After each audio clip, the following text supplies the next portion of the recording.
Hello everyone, তো দেখো আমি একদম সেজেগুজে রেডি হয়ে গেছি আর বাড়ির প্রত্যেকে রেডি হয়ে গেছে প্রায়।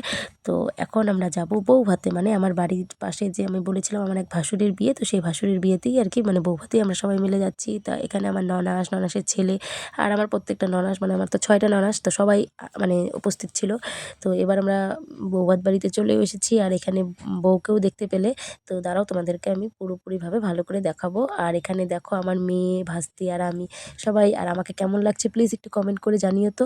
তো এখানে আমরা একটু ফটো ভিডিও তুলে নিচ্ছিলাম। তো যাই হোক, কিছুক্ষণ পর আমরা এবার বাইরে আসলাম, বাইরে এসে একটু কফি খেয়ে নিলাম।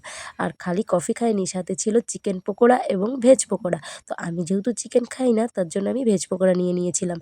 আর সত্যি বলতে কি, এই পকোড়া আর কফি খাওয়াতে আমার রাতের খাবার একদম 12টা বেজে গিয়েছিল, আমি আর কিচ্ছু খেতে পারিনি। তো যাই হোক বন্ধুরা, তোমরা কিন্তু অবশ্যই জানিও যে আমাকে কেমন লাগছে। আর তারপর দেখো কনে যাত্রীরা, মানে কনের বাড়ির লোকরা সবাই চলে এসছে। তো ওদের হাতে এক একটা করে দেখো কত তত্ত্ব নিয়ে এসেছে। তো এর জন্য আমি এখন একটু বাইরে বের হয়ে যাব, কারণ মানে ওদের বাড়িতে মানে একদমই জায়গা ছিল না। তো ওরা মানে অনেক লোক এসেছে, তার জন্য এবার আমি বাইরে এসে একটু ডান্স করা শুরু করে দিলাম। তো চলো বন্ধুরা, পুরো ভিডিওটা দেখো। আর আমরা কিন্তু দারুণ ফাটি এনজয় করেছি।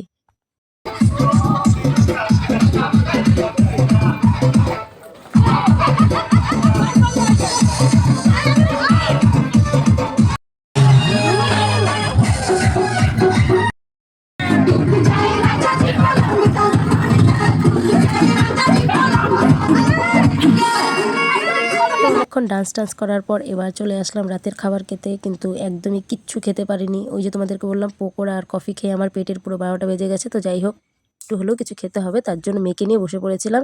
তো চলো বন্ধুরা, ভিডিওটা এখানেই শেষ করছি, দেখা হবে অন্য একটা নতুন ভিডিওর সঙ্গে। তো চলো, টাটা, বাই।